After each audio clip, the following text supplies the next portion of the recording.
So let's now look through how the sounds are recreated in this song. We're going to start with the drums here. We have a main kick drum, a percussive hit here.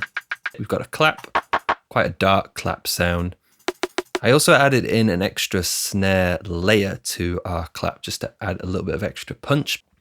We've got this FX clap, as I call it, and that's that clap that only happens once every 4 bars. And then we've got our open hat.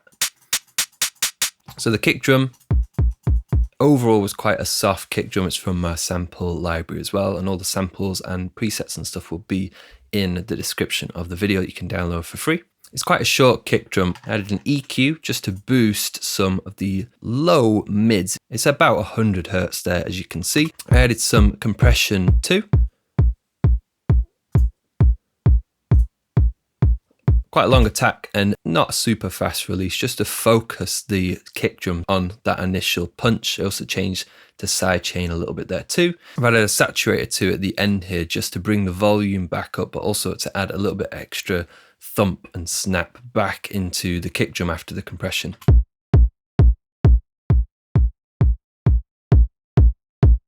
Going on to the clap, we turn off the processing on here. I've actually pitched it up a semitone just to make it sound similar to the clap in the track, but then I added a low pass filter, quite a dramatic filter really, at about 1 kilohertz. I've added a little bit of resonance and some drive using the PRD setting there.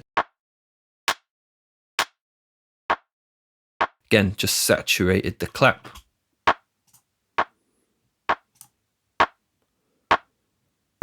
Just on the edge of saturation. It's just about hitting that distortion limit, mainly just to lift the volume so that it is loud in our mix. The open hi-hat.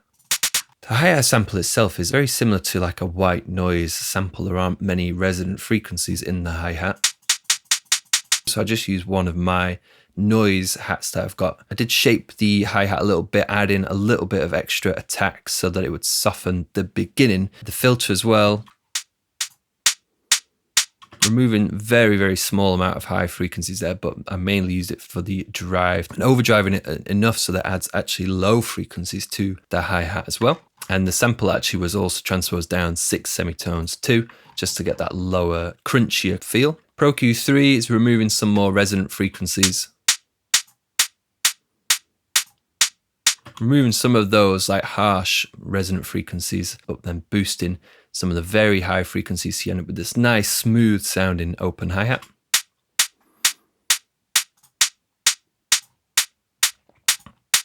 A little bit of compression just to focus the sound on that initial transient. I then use satin here to really squash that transient back in again and add some more low frequencies to end up with this nice smooth hi-hat sample. So those are the 3 main parts. You've got the kick, the clap, and the open hi-hat. The percussion sample here, I didn't really do a lot to this. I've just used a band pass filter here to just isolate some of the upper mid frequencies.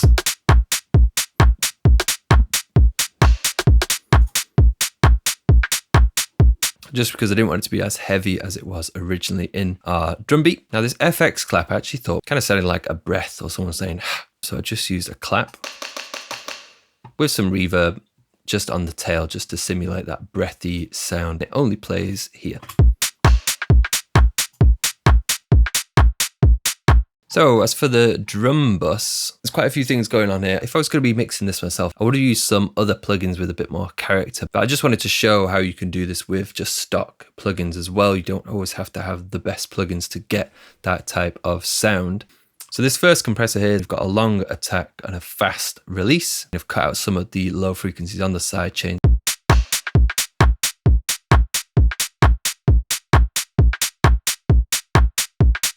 Enabled the soft clipping up here so that the output wasn't going to clip. And then the second glue compressor here, I've done some parallel compression on this heavy compression and then blended that back in.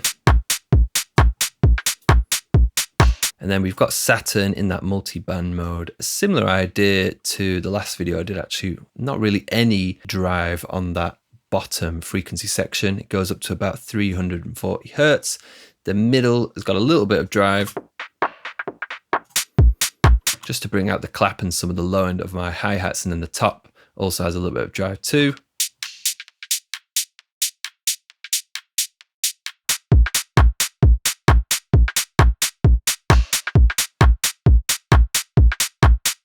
Adding this extra little bit of life to our track.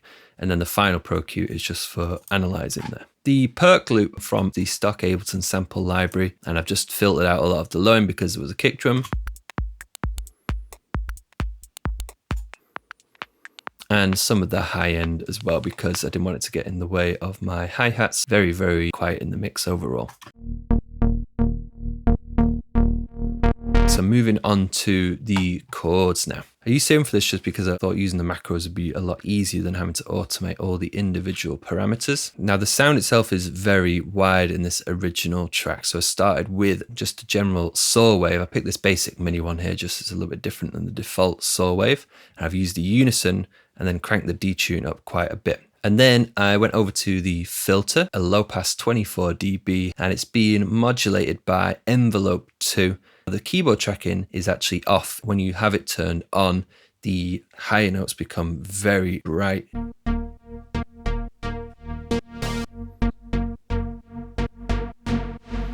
the lower notes are way too bassy. So by turning this off, you get these nice warm low bass notes. The resonance is all the way off as well for this. And in Envelope 2, we've got the usual fast attack, no sustain, and a relatively fast decay. Now personally, I didn't like how wide the sound was. It did lack a bit of energy in the middle, so I just simply added the same oscillator again, but I didn't use any unison on this, so it's just down the middle of our stereo field. And I've also got the volume a little bit higher than oscillator A here as well, and you'll hear the difference when I turn this on.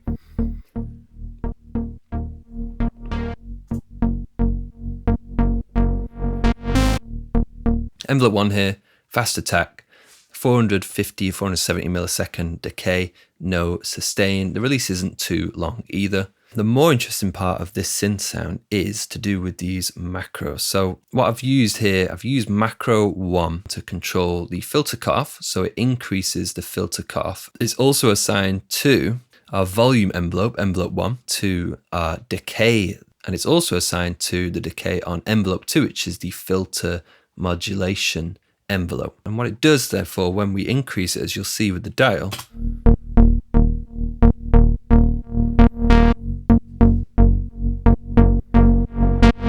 that's what makes those notes sound longer and longer. If we look at the automation, you can see it repeats really over 2 bars, but the first 2 bars are a little bit lower than the second 2, creating this softer build up and then a bigger build up section at the end here. But another great trick that you can do to enhance this overall effect is if we go into the effects section, I've also got macro 1 assigned to the reverb here with the mix style. So at the beginning, when the macro is at 0, there is no reverb, and as that increases, there is more and more reverb, which gives it that epic feel.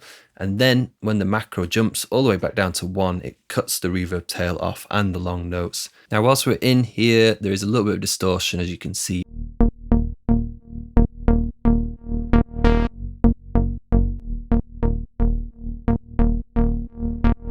And I think it just helps that gritty, distorted feel to the chords. Normally you wouldn't generally distort chords, but because the notes are so far apart, they don't create any bad intermodulation. There isn't a multiband compressor on there actually, that was just experimenting around before. Now there is a second macro though. This second macro is linked to the detune amount for the unison, so how detuned all of those voices are, and it doesn't happen as regularly as macro 1. It does add this detune section, so if you listen to the difference between this and this, nice clean, you kind of get that like swarmy feel at the end when the detune is going really high. The automation though is what's making this sound breathe and lose that repetitive feel overall. The processing I've done outside of Serum We've got a Pro Q3 here that's boosting the low end. I feel like low end was missing a little bit, and this is where I question whether there was actually another bass layer. There might have been another sub layer in the track, but I did boost some of the low end and a little bit of the mids to bring out the warm, distorted feel from that low note. And I also boosted some of the presence region to just enhance that gritty effect. This is about 4,000, 5,000 hertz, and this is about 200, and they're both doing about 3, 4, and 3 dB. I've also actually got an additional channel EQ here, which may seem like a bit of a strange plugin to use, but it's perfect if you just want to add some low, mid, or high frequencies. As you can see, I've just boosted the high frequencies here. Then I've got a little bit of compression along the tack, so I'm not squashing the nice plucky effect. Quite a fast release. Only a couple of dB gain reduction, and then finally the LFO tool, which in the original song is set very long. There's quite a noticeable gap between the kick drum and the chord, as you can kind of see, like here, for example. This is the kick drum on the left, and this is the chord. That's the actual offbeat hi-hat there, but that's the chord coming in just before it. You can see there's a little bit of a gap in between some of them. So I did try to recreate that, but if it was me, I probably would have had it a little bit shorter overall.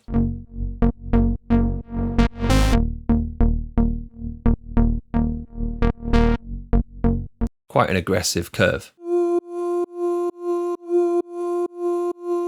So the vocal drone doesn't have anything on it apart from the LFO tool. I've made this from, it's just a preset actually in the Spitfire Audio Labs plugin. It's a free plugin from Spitfire Audio, who make a lot of sample libraries, a free version of some of their bigger sample packs and their sounds. And this is just making that vocal sound.